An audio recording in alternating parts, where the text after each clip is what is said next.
อันนี้ก็บรรยากาศยามเช้าลมหนาวก็เย็นวีวีทุกคน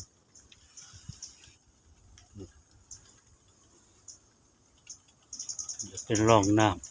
ำหน้าเขากำลังออกร่วงแล้วว่าจะว่าในสุกว่าเหลืองว่าในเหลืองว่าในแก่เป็นร่องน้ำที่อยู่ขอบหน้าว่าน้ำไหลก็สิได้ระบายลง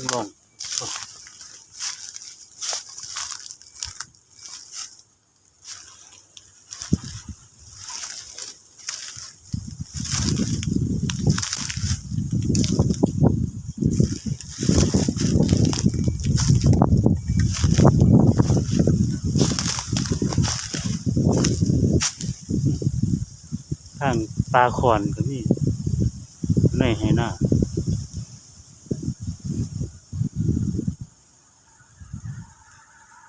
ลมหนาวเย็นวีวี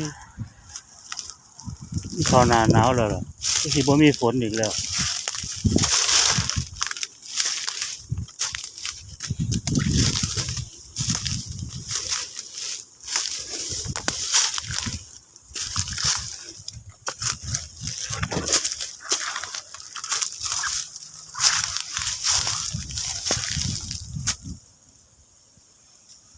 น้ำก็เริ่มลดลงเขาก็กำลังโน้มมันล่มเขาเลยล่มอีกจักอาทิตย์หนึ่งก็สิได้พอเกี่ยว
เป็น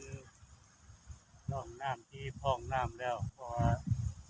เรื่องปล่อยน้ำออกจากหน้าเขาที่ให้เขาเลยมีน้ำอยู่เขาก็ที่พอกกันเลยปล่อยน้ำออกร่องน้ำให้ร่อง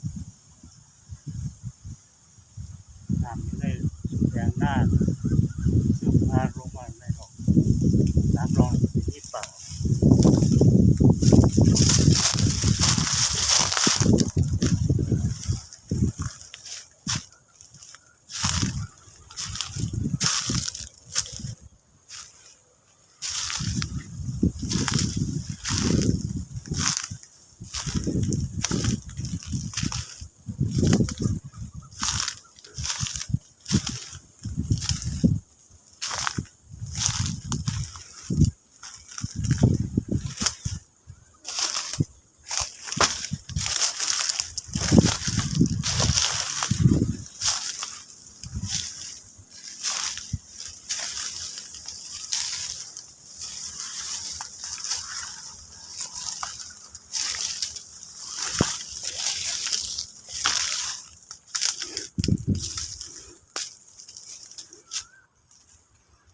อันนี้ก็เป็นป่าของต้นกฐินนรงค์ครับปลูกขึ้นไปเพื่อใช้ประโยชน์การตัดไปเผาถ่าน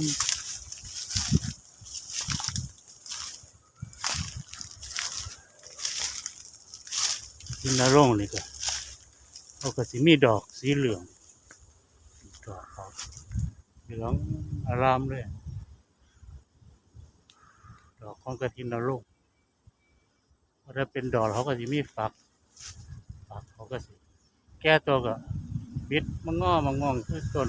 มะขามเทศ มีเมล็ดร่วงลงมาที่เกิดเป็นต้นไม้ขึ้นมาอีกหนาแน่นเป็นกว่าเก่าเป็นวัฏจักรของต้นกระถินนรงค์